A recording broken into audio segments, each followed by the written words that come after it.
I will know in my heart that I deserve love and respect.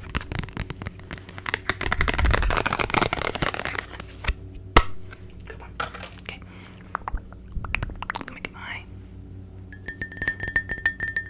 cup of joe. Gotta have it. Number one thing. Coffee. Okay, so today's video, we've got chapter 7. Harry Potter, and the Sorcerer Stone. So this video is going to be a lot of whispering. So if that's not your biggest cup of tea, check out a different video.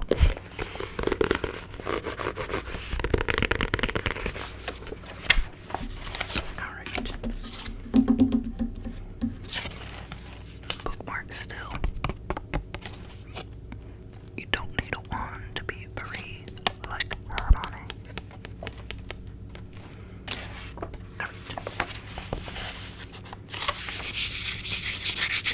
Chapter 7, The Sorting Hat. The door swung open at once. A tall, black-haired witch in emerald green rose stood there. She had a very stern face, and Harry's first thought was that this was not someone to cross. The first years, Professor McGonagall, said Hagrid. Thank you, Hagrid. I will take them from here. She pulled the door wide. The entrance hall was so big you could have fit the whole of the Dursleys' house in it. The stone walls were lit with flaming torches like the ones at Gringotts. The ceiling was too high to make out, and a magnificent marble staircase facing them led to the upper floors. They followed Professor McGonagall across the flagged stone floor.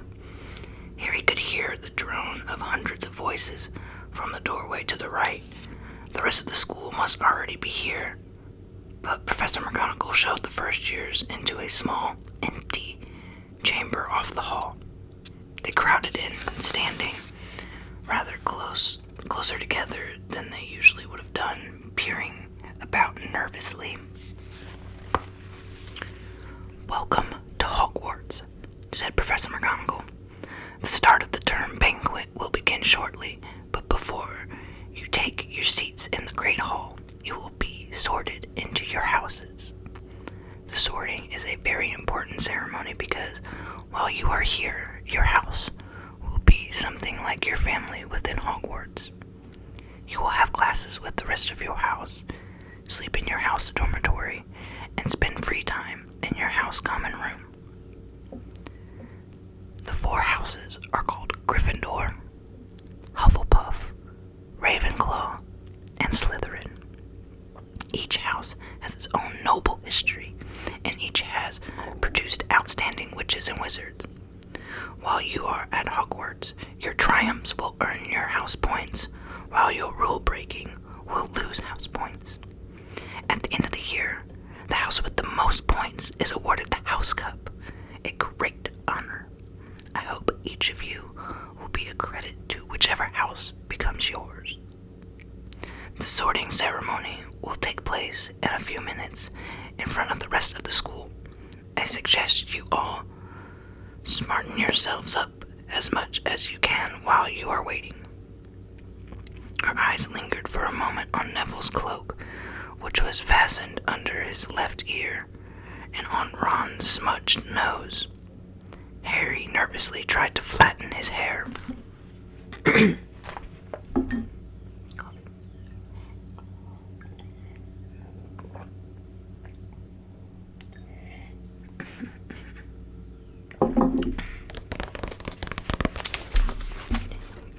He's flattening his hair. I shall return when we are ready for you, said Professor McGonagall. Please wait quietly. She left the chamber. Harry swallowed. How exactly do they sort us into houses?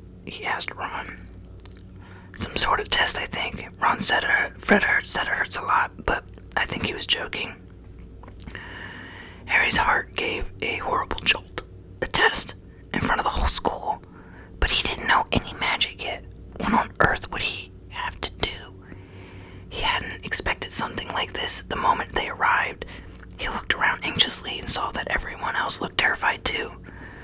No one was talking much except for Hermione Granger, who was whispering very fast about all the spells she'd learned and wondering which one she'd need. Harry tried hard not to listen to her.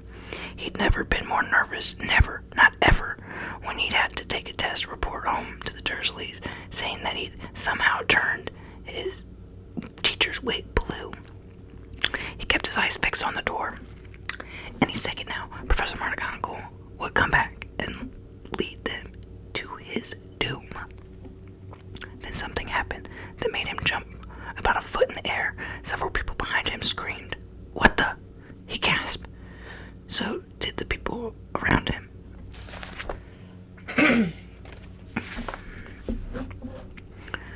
About 20 ghosts had just streamed through the back wall. Pearly white and slightly transparent, they glided across the room, talking to no one, talking to one another, and hardly glancing at the first years. They seemed to be arguing. What looked like a fat little monk was saying, "Forgive and forget, I say. We ought to give him a second chance. My dear Ferris, haven't we given Peeves all the chances he deserves? He gives us all a bad name, and you know he's not really even a ghost. I say, what are you all doing here?" A ghost wearing a ruff and tights had suddenly noticed the first years.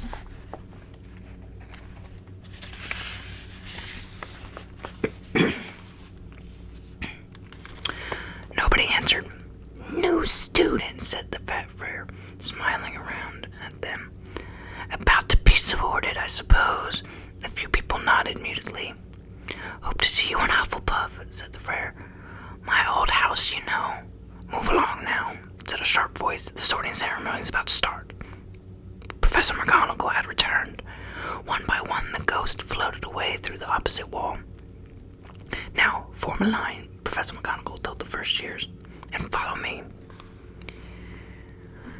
Feeling oddly as though his legs had turned to lead, Harry got into line behind a boy with sandy hair, with Ron behind him, and they walked out of the chamber, back across the hall, and through a pair of double doors into the great hall. Harry had never ever imagined such a strange and splendid place. It was lit by thousands and thousands of candles that were floating in midair over 4 long tables where the rest of the students were sitting. These tables were laid with glittering golden plates and goblets. At the top of the hall was another long table where the teachers were sitting. Professor McGonagall led the first years up here so that they came to a halt in a line facing the other students, with the teachers behind them. The hundreds of faces staring at them looked like pale lanterns in the flickering candlelight. Dotted here and there among the students, the ghosts shone misty silver. Mainly to avoid all the staring eyes, Harry looked upward and saw a velvety black ceiling dotted with stars. He heard Hermione whisper, "It's bewitched to look like the sky outside. I read about it in Hogwarts, a history." It was hard to believe there was a ceiling there at all, and that the great hall didn't simply open onto the heavens. Harry quickly looked down again at Professor McGonagall, silently placed a 4-legged stool in front of the first years. On top of the stool she put a pointed wizard's hat. This hat was patched and frayed and extremely dirty, and Petunia wouldn't have let it in the house.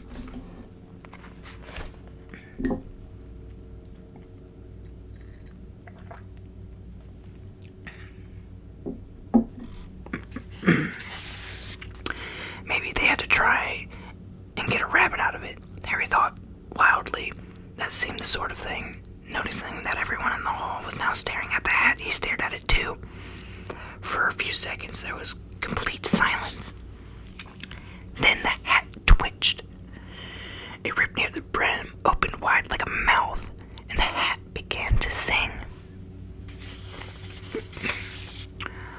Oh, you may not think I'm pretty, but don't judge on what you see.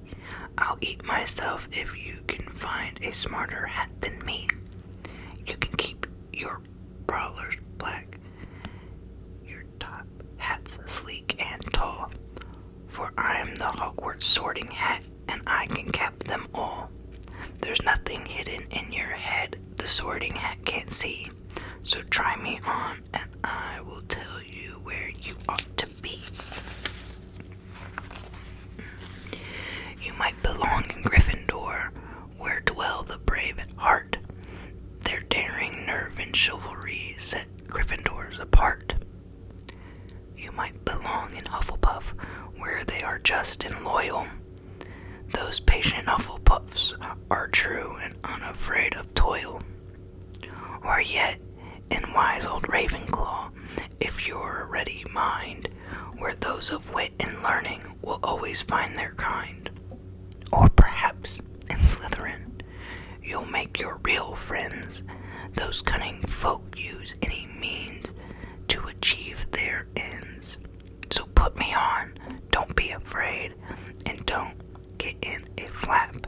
You're in safe hands, though I have none, for I'm a thinking cap. The whole hall burst into applause as the hat finished its song. It bowed for each of the 4 tables and then became quite still again. So if you've just got to try on the hat, Ron whispered to Harry, I'll kill Fred. He was going on about wrestling a troll.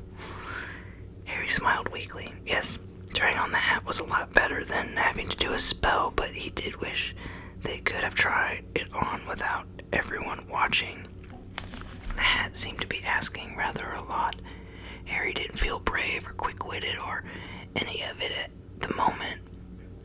If only the hat had mentioned a house for people who felt a bit queasy, that would have been the one for him. Professor McGonagall now stepped forward holding a long roll of parchment. When I call your name, you will put on the hat and sit on the stool to be sorted, she said. Abbott, Hannah. A pink-faced girl with blonde pigtails stumbled out of line, put on the hat, which fell right down over her eyes, and sat down. A moment's pause. Hufflepuff, shouted the hat. The table on the right cheered and clapped as Hannah went to sit down at the Hufflepuff table. Harry saw the ghost of the fat friar waving merrily at her. Bones, Susan. Hufflepuff, shouted the hat again, and Susan scuffled off to sit next to Hannah. Boot, Terry. Ravenclaw. The table's second from the left clapped this time. Several Ravenclaws stood up to shake hands with Terry as he joined them. Brusquisters, Bucklords, Mandy went to Ravenclaw too, but Brown Lavender became the first new Gryffindor, and the table on the far left exploded with cheers. Harry could see Ron's twin brothers catcalling. Bulstrode Mistland. Then became a Slytherin. Perhaps it was Harry's imagination. After all, he'd heard about Slytherin, but he thought they looked like an unpleasant lot.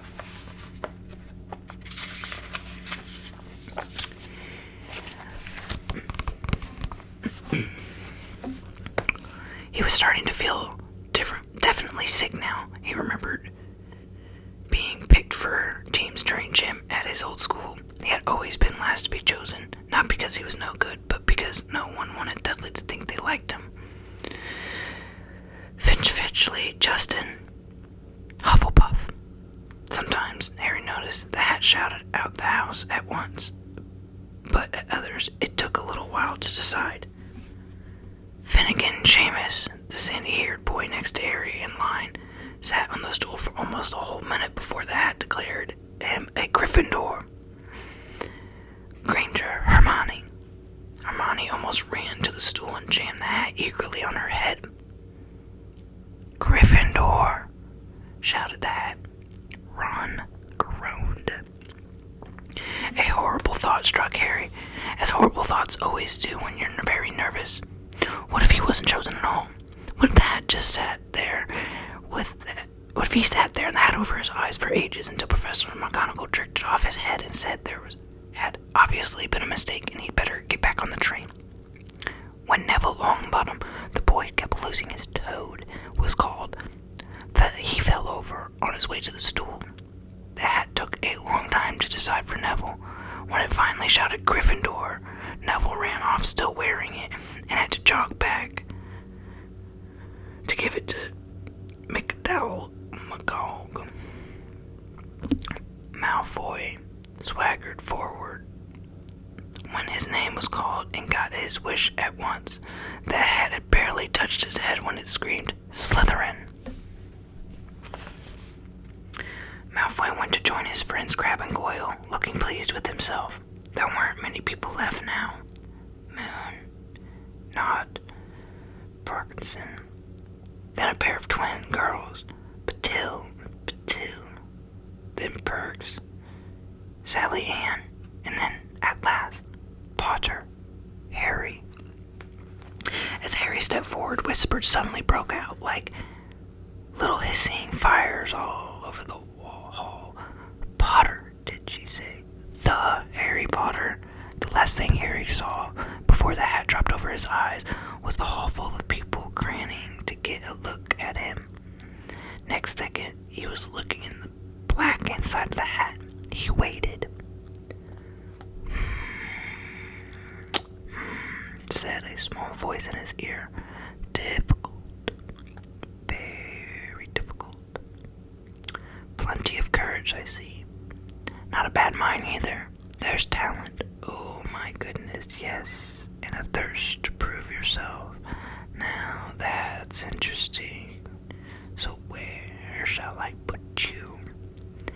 Harry gripped the edge of the stool and thought, not Slytherin. Not Slytherin. Not Slytherin, eh? Said the small voice. Are you sure? It could be great, you know. It's all here in your head, and Slytherin will help you on the way to greatness.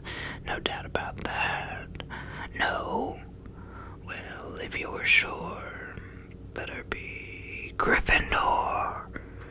Harry heard the hat shout the last word to the whole hall. He took off the hat and walked shakily towards the Gryffindor table. He was so relieved to have been chosen and not put in Slytherin. He hardly noticed that he was getting the loudest cheer yet.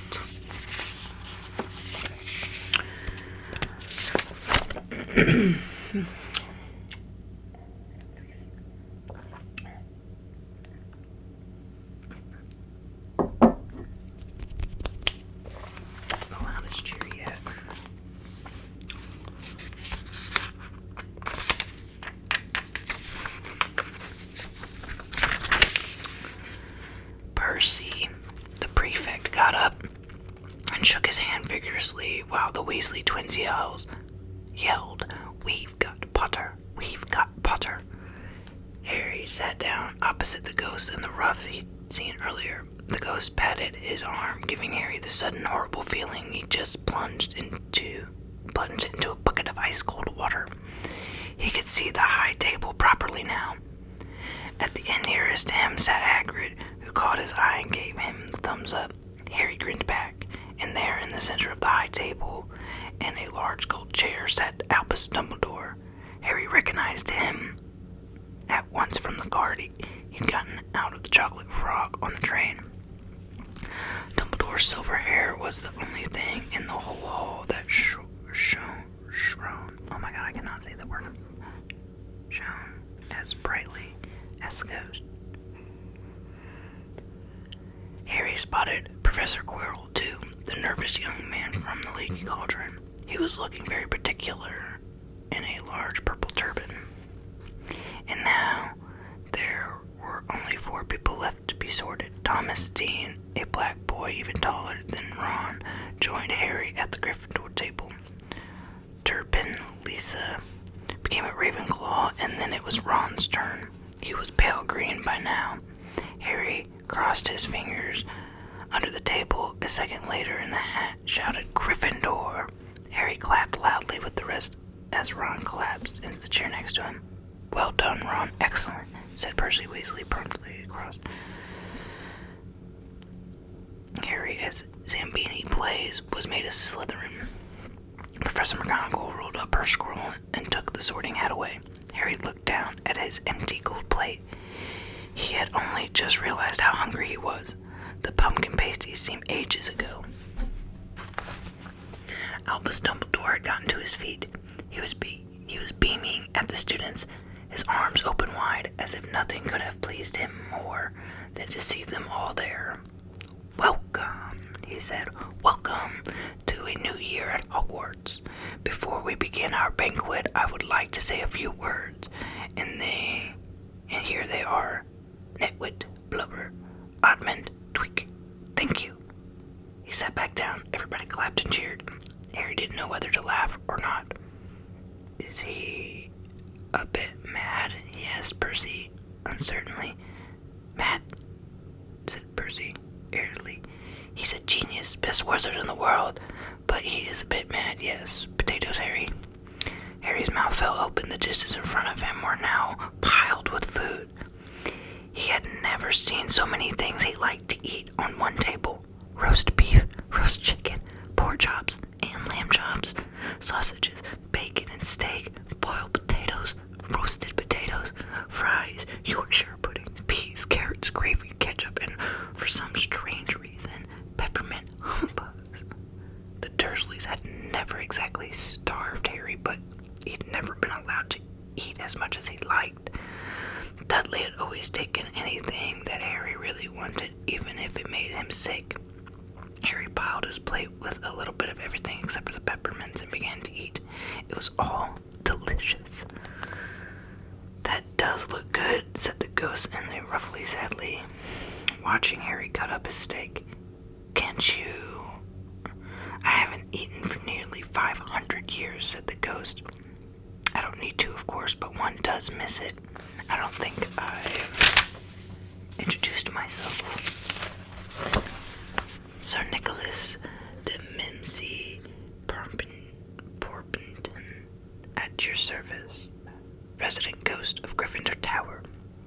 "I know who you are," said Ron suddenly. "My brothers told me about you. You're nearly headless Nick." "I would prefer you to call me Sir Nicholas de Mimsy," the ghost began stiffly, but sandy-haired Seamus Finnegan interrupted. "Nearly headless? How can you be nearly headless?" Sir Nicholas looked extremely miffed, as if their little chat wasn't going at all the way he wanted. "Like this," he said irritably. He seized his left ear and pulled. His whole head swung off his neck and fell onto his shoulder as if it was on a hinge. Someone had obviously tried to behead him, but not done it properly. Looking pleased at the stunned looks on the faces, nearly headless Nick flipped his head back onto his neck, coughed, and said, "So, new Gryffindors, I hope you're going to help us win the house championship this year. Gryffindors never gone so long without winning.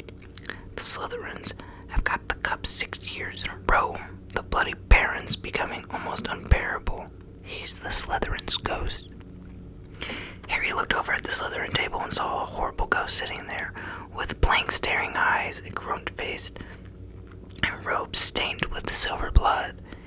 He was right next to Malfoy, who, Harry was pleased to see, didn't look too pleased with the seating arrangements. "How did he get covered in blood?" asked Seamus with great interest. "I've never asked," said Nearly Headless Nick delicately. When everyone had eaten as much as they could, the remains of the food faded from the plates, leaving them sparkling clean as before. A moment later, the desserts appeared. Blocks of ice cream in every flavor you could think of. Apple pie, pies, chocolate eclairs, tentacle tarts, and jam donuts, trifle, strawberries, jello, rice pudding. As Harry helped himself to a tart, the dog turned to their families. "I'm a half and half," said Seamus. "Me mom's a muggle. Mom didn't tell him she was a witch till after they were married. Bit of a nasty shock for him." The others laughed. "What about you, Neville?" said Ron. "Well, my gran brought me up, and she's a witch," said Neville, "but the family thought I was all muggle for ages. My great-uncle Algie kept trying to catch me off my guard and force some magic out of me. He pushed me off the end of Blackpool Pier once. I nearly drowned, but nothing happened until I was 8. Great-uncle Algie came around for dinner, and he was hanging me out of the upstairs window by the ankles when my great-auntie Enid offered him a meringue, and he accidentally let go. But I bounced all the way down the garden and into the road. They were all really pleased. Gran was crying. She was so happy, and you should have seen their faces when I got in here. They thought I might not be magic enough to come, you see. My great-uncle Algie was so pleased he bought me my toad." On Harry's other side, Percy Weasley and Hermione were talking about lessons. "I do hope they start right away. There's so much to learn. I'm particularly interested in transfiguration, turning something into something else, of course. It's supposed to be very difficult. You'll be starting small, just matches into needles and that sort of thing." Harry, who was starting to feel warm and sleepy, looked up at the high table again. Hagrid was drinking deeply from his goblet. Professor McGonagall was talking to Professor Dumbledore. Professor Quiller, oh my gosh. Professor Quill, in his absurd turban, was talking to a teacher with greasy black hair, a hooked nose, and shallow skin. It happened very suddenly. The hook-nosed teacher looked past Quill's turban, straight into Harry's eyes, and a sharp hot pain shot across the scar on Harry's forehead. "Ouch!" He clapped a hand to his head. "What is it?" asked Percy. "Nothing." The pain had gone as quickly as it came. Harder to shake off the feeling Harry had gotten from the teacher's look, a feeling that he didn't like Harry at all. "Who's the teacher talking to Professor Quirrell?" he asked Percy. "Oh, you know Quirrell already, do you? No wonder he's looking so nervous. That's Professor Snape. He teaches potions, but he doesn't want to. Everyone knows he's after Quirrell's job. Knows an awful lot about dark arts, Snape." Harry watched Snape for a while, but Snape didn't look at him again. At last the desserts too disappeared, and Professor Dumbledore got to his feet again. The hall was silent. "Just a few more words now that you are all fed and watered. I have a few start-of-term notices to give you. First years should know that the forest on the grounds is forbidden to all pupils, and a few of our older students who would do well to remember that as well." Dumbledore's twinkling eyes flashed in the direction of the Weasley twins. "I have also been asked by Mr. Filch, the caretaker, to remind you all that no magic should be used between classes in the corridors. Quidditch trials will be held in the second week of the term. Anyone interested in playing for their house team should contact Madam Hooch. And finally, I must tell you that this year the third floor corridor on the right-hand side is out of bounds to anyone who does not wish to die a very painful death." Harry laughed, but he was one of the few who did. "He's not serious," he muttered to Percy. "Must be," said Percy, frowning at Dumbledore. "It's odd, because because he usually gives us a reason why we're not allowed to go somewhere. Forest full of dangerous beasts, everyone knows that. I do think he might have told us prefects at least. And now, before we go to bed, let us sing the school song, he cried Dumbledore. Harry noticed that the other teachers' smiles had become rather fixed. Dumbledore gave his wand a little flick, and as if he was trying to get a fly off the end, and a long golden ribbon flew out of it, which rose high above the tables and twisted itself snake-like into words. Everyone picked their favorite tune, said Dumbledore, and off we go.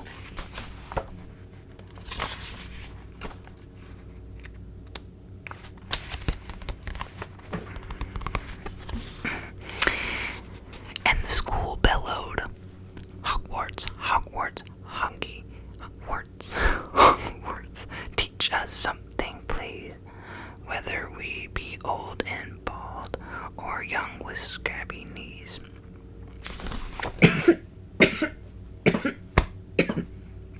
Sorry, I inhaled wrong. That was terrible.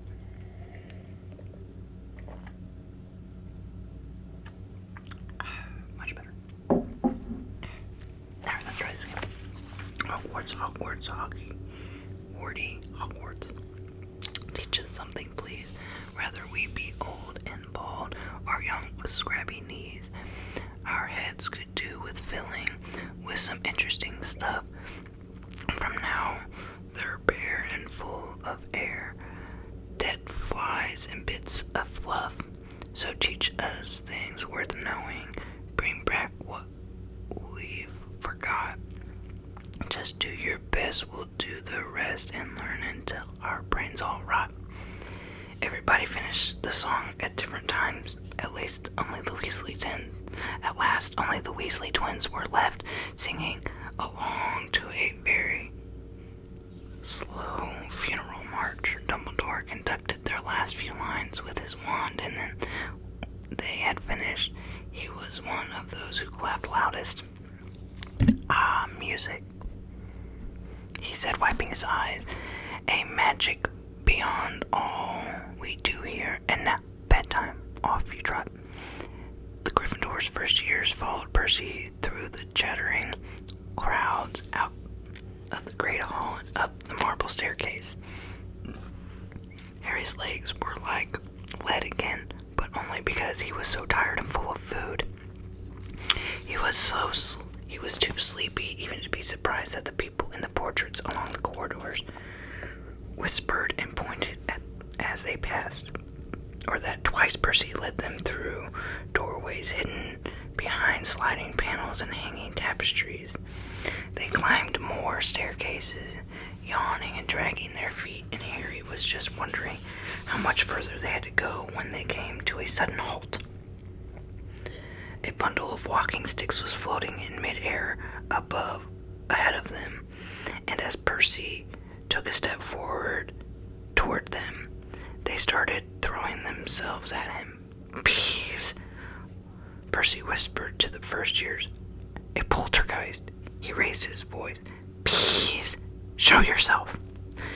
A loud, rude sound, like the air being let out of a balloon, answered. Do you want me to go to the Bloody Baron? There was a pop, and a little man with wicked dark eyes and a wide mouth appeared, floating cross-legged in the air, clenching the walking sticks. Ooh, he said with an evil cackle. Ickle firsties. What fun. He swooped suddenly at them. They all ducked. Go away, Peeves, or the Baron will hear about this. I mean it, barked Percy. Peeves stuck out his tongue and vanished, dropping the walking sticks on Neville's head. They heard him zooming away, rattling coats of armor as he passed. You want to watch out for Peeves, said Percy as they set off again. The Bloody Baron's the only one who can control him. He won't even listen to us prefects. Here we are. At the very end of the corridor hung a portrait of a very fat woman in a pink silk dress. Password, she said.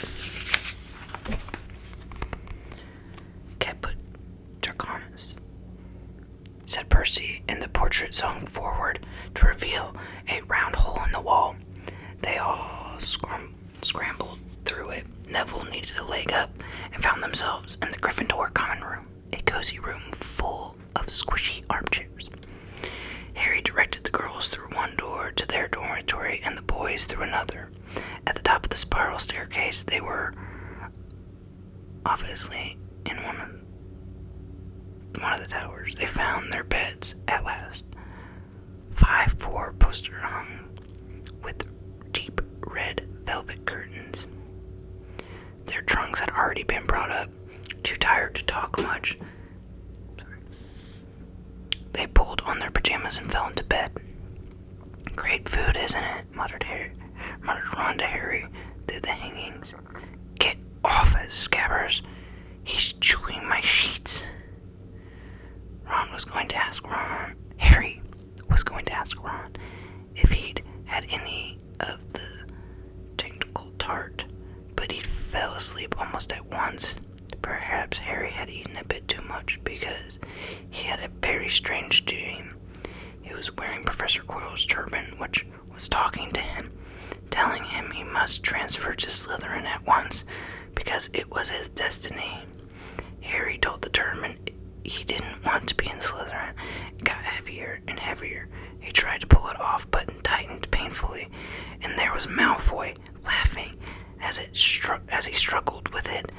Then Malfoy turned into the hook-nosed teacher Snape, whose laugh became high and cold. There was a burst of green light, and Harry woke, sweating and shaking. He rolled over and fell asleep again, and when he woke next day, he didn't remember the dream at all.